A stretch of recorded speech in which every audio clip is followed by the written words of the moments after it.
Welcome to the first Monday where no football happened over the weekend since who knows how long. I forgot because football's been running through my mind all year.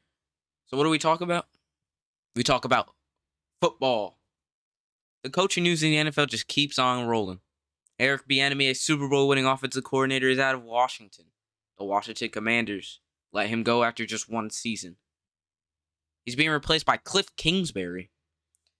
Cliff, I don't think was a good head coach with the Cardinals. But I have one takeaway from this.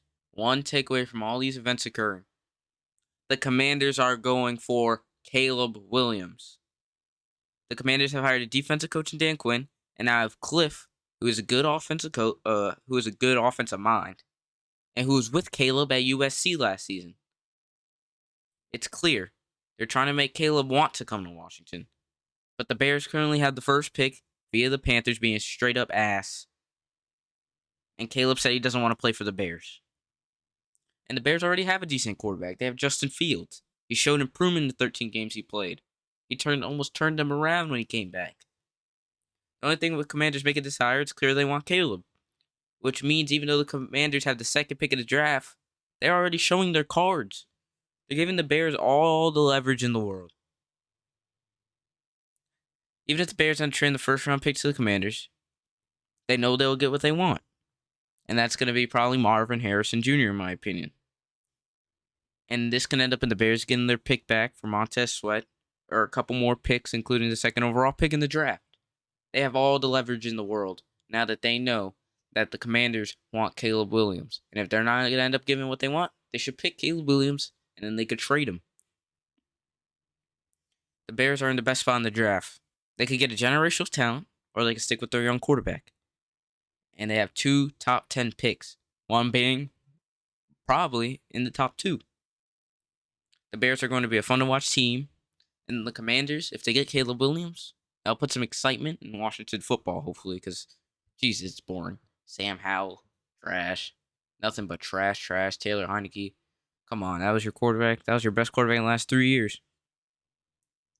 I think they will end up getting Marvin Harrison Jr., the Bears. And I think they will end up trading that pick and keeping Justin Fields.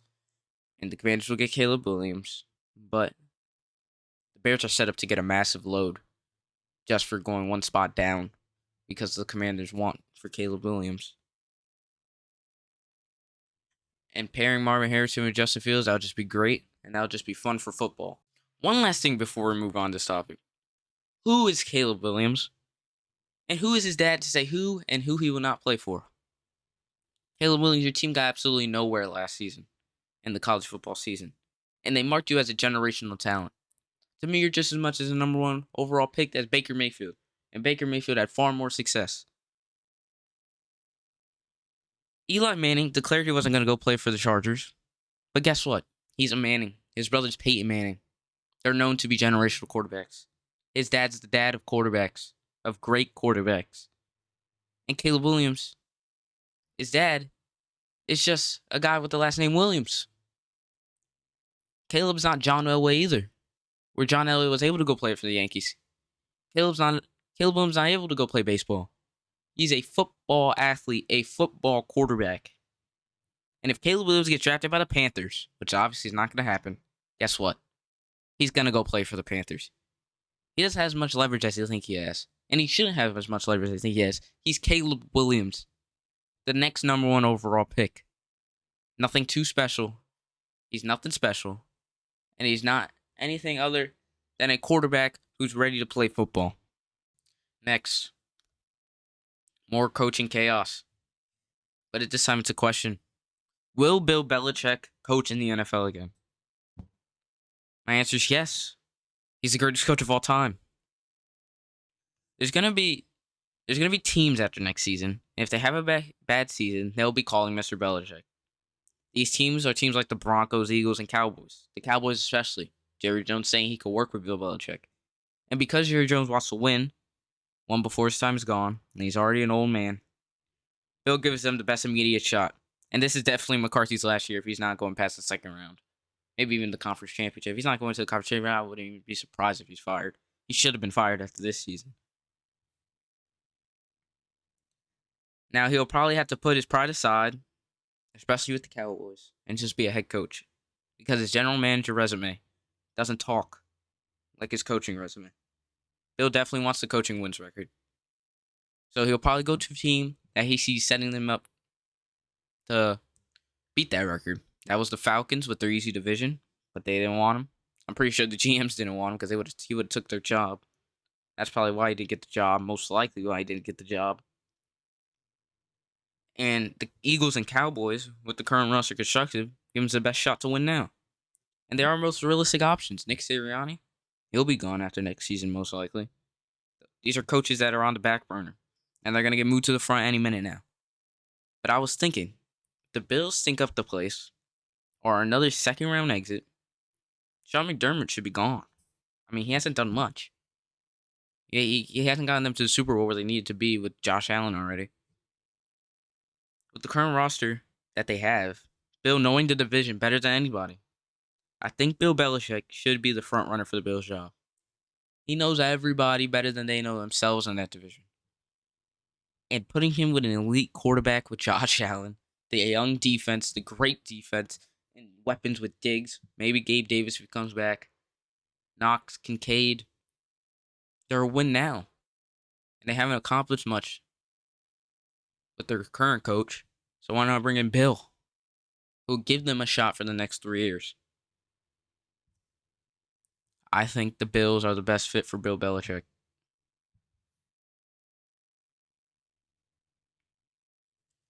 Now, the dog of the day. Who's the dog of the day?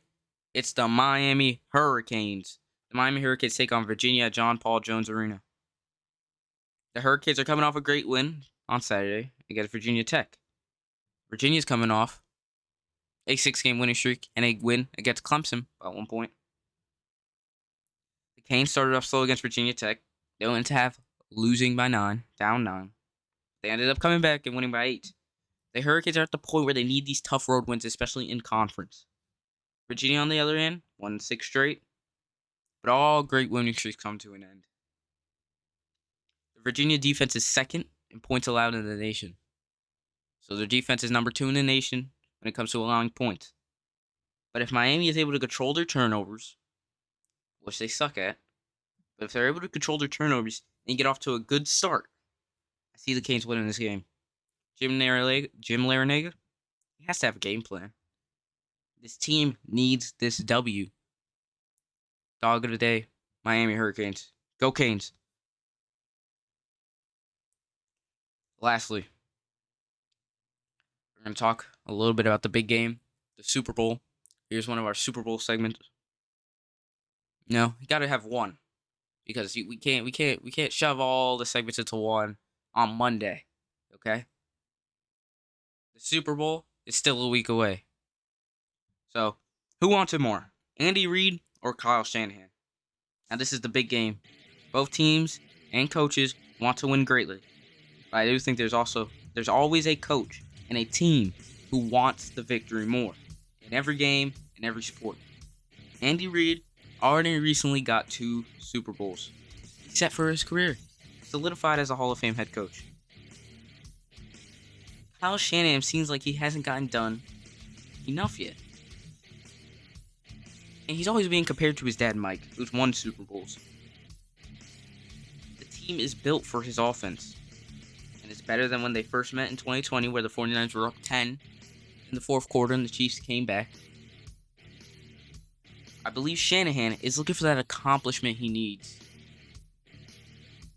Accomplishment he wants, especially with this roster. Who knows if this roster will be the same after this offseason. This roster is full of talent. Full of Pro Bowlers. Former Pro Bowlers. Full of egos. They need to win this game. They went chips all in. And they need to come out victorious. I believe Shanahan and the 49ers, players that were on the team previously in 2020, they would want their revenge, and they want to come back, and they want to beat Mahomes and the Chiefs. Andy Reid already has 2 Super Bowls. Who knows when he's going to retire? He might want to retire on a Super Bowl, But this game means more to Kyle Shanahan than it means to Andy Reid. Next episode, I'll let you know my opinion on what team wants it more, because I think that actually varies, and it doesn't correlate with the coach. But we got to save some stuff for later in the week. The Super Bowl's still a week away. And before I go, Marlins have yet to sign anybody.